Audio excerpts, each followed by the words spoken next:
سيقول السفهاء من الناس ما ولاهم عن قبلتهم التي كانوا عليها قل لله المشرق والمغرب يهدي من يشاء إلى صراط مستقيم وكذلك جعلناكم أمة وسطا لتكونوا شهداء على الناس ويكون الرسول عليكم شهيدا وما جعلنا القبلة التي كنت عليها إلا لنعلم من يتبع الرسول ممن ينقلب على عقبيه وإن كانت لكبيرة إلا على الذين هدى الله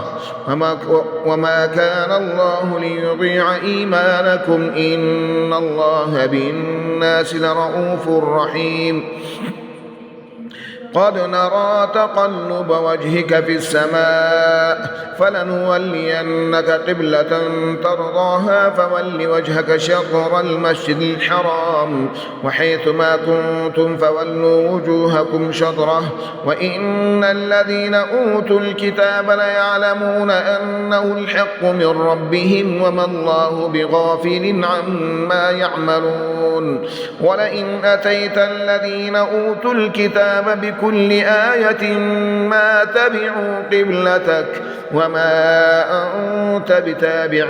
قبلتهم وما بعضهم بتابع قبلة بعض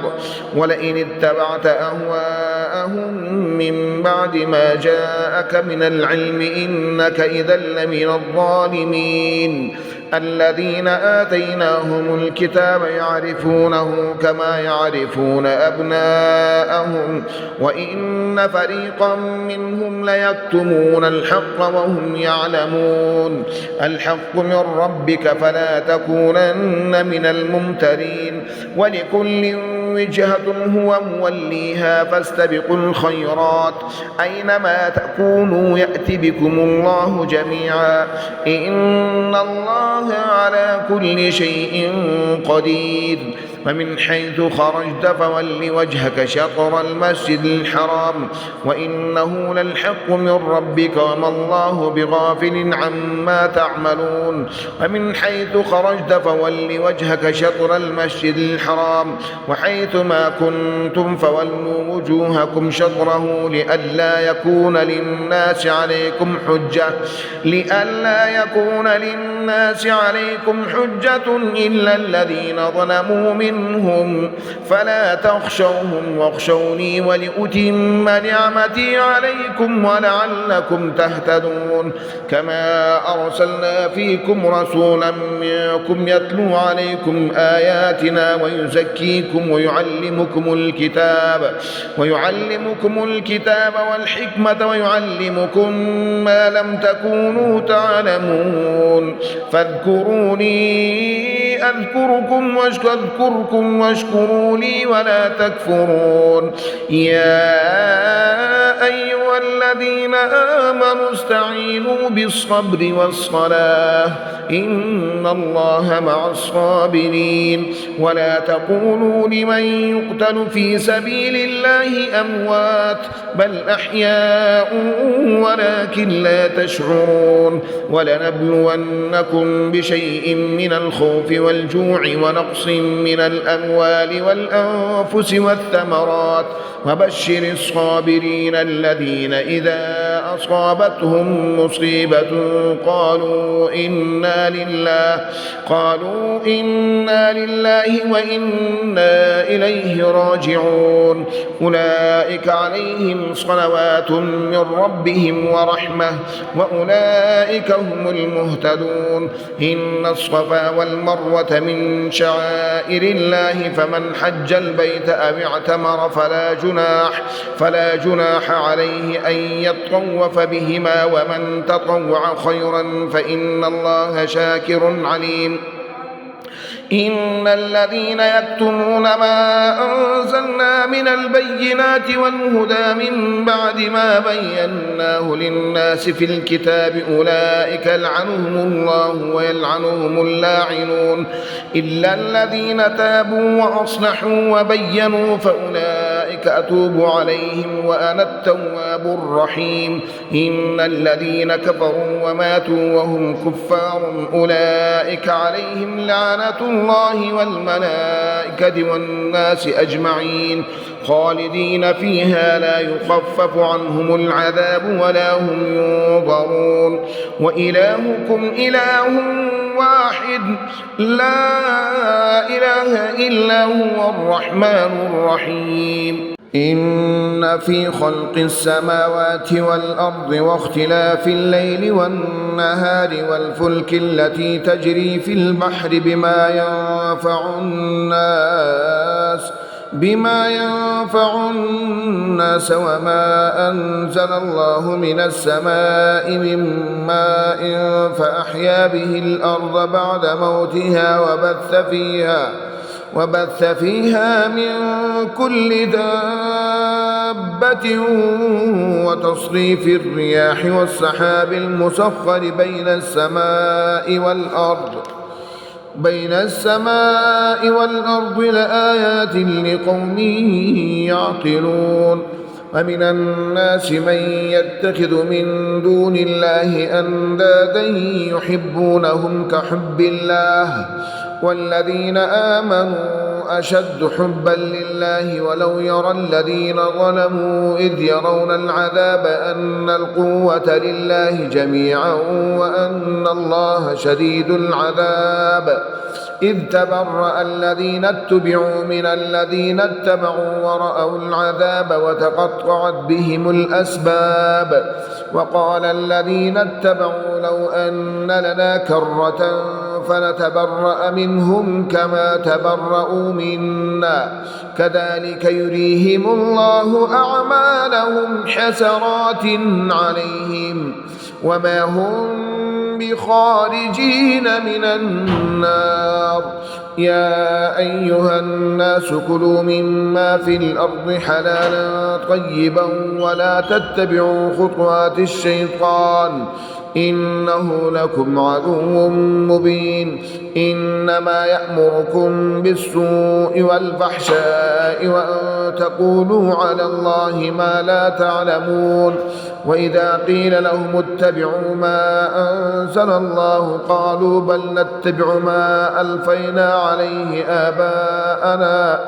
أولو كان آباؤهم لا يعقلون شيئا ولا يهتدون. ومثل الذين كفروا كمثل الذي ينعق بما لا يسمع إلا دعاء ونداء صم بكم عمي فهم لا يعقلون. يا أيها الذين آمنوا كلوا من طيبات ما رزقناكم واشكروا لله إن كنتم إياه تعبدون. إنما حرم عليكم الميتة والدم ولحم الخنزير وما أهل به لغير الله فمن اضطر غير باغ ولا عاد فلا إثم عليه إن الله غفور رحيم. إن الذين يكتمون ما أنزل الله من الكتاب ويشترون به ثمنا قليلا أولئك ما يأكلون في بطونهم إلا النار ولا يكلمهم الله يوم القيامة ولا يزكيهم ولهم عذاب أليم. أولئك الذين اشتروا الضلالة بالهدى والعذاب بالمغفرة فما أصبرهم على النار ذلك بأن الله نزل الكتاب بالحق وإن الذين اختلفوا في الكتاب لفي شقاق بعيد. ليس البر أن تولوا وجوهكم قبل المشرق والمغرب ولكن البر من آمن بالله واليوم الآخر والملائكة والكتاب والنبيين وآتى المال على حبه ذوي القربى واليتامى والمساكين وابن السبيل والسائلين السائلين وفي الرقاب وأقام الصلاة وآتى الزكاة والموفون بعهدهم إذا عاهدوا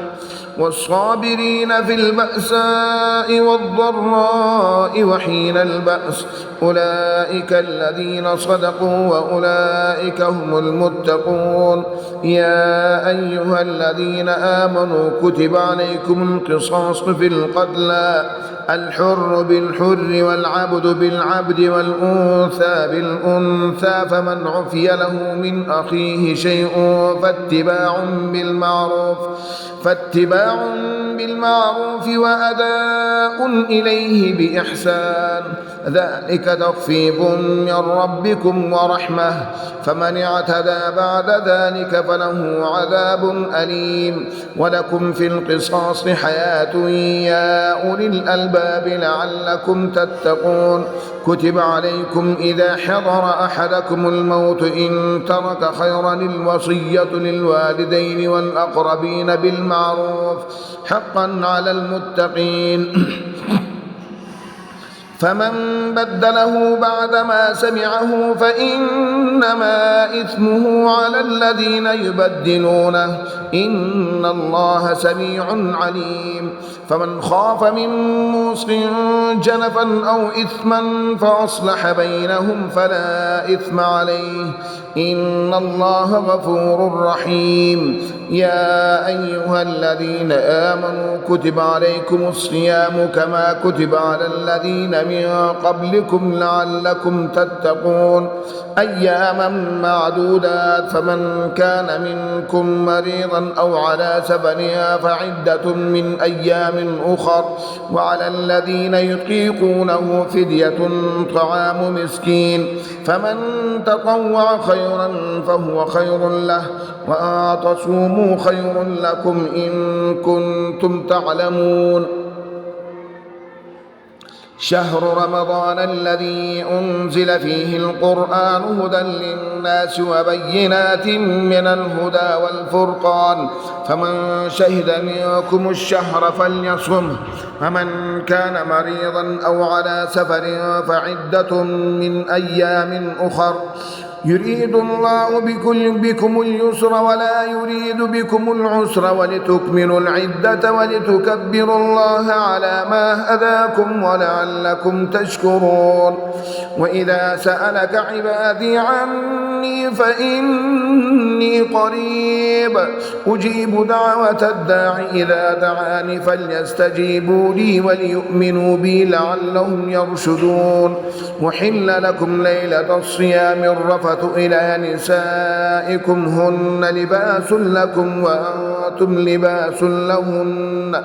علم الله أنكم كنتم تختانون أنفسكم فتاب عليكم وعفى عنكم فالآن باشروهن وابتغوا ما كتب الله لكم وكلوا واشربوا حتى يتبين لكم الخيط الأبيض من الخيط الأسود من الفجر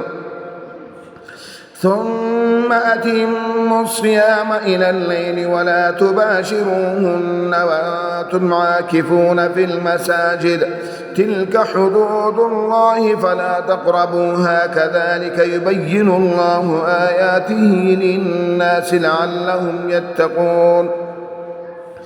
ولا تأكلوا أموالكم بينكم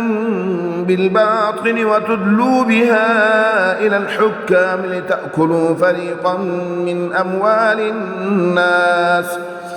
أموال الناس بالإثم وأنتم تعلمون.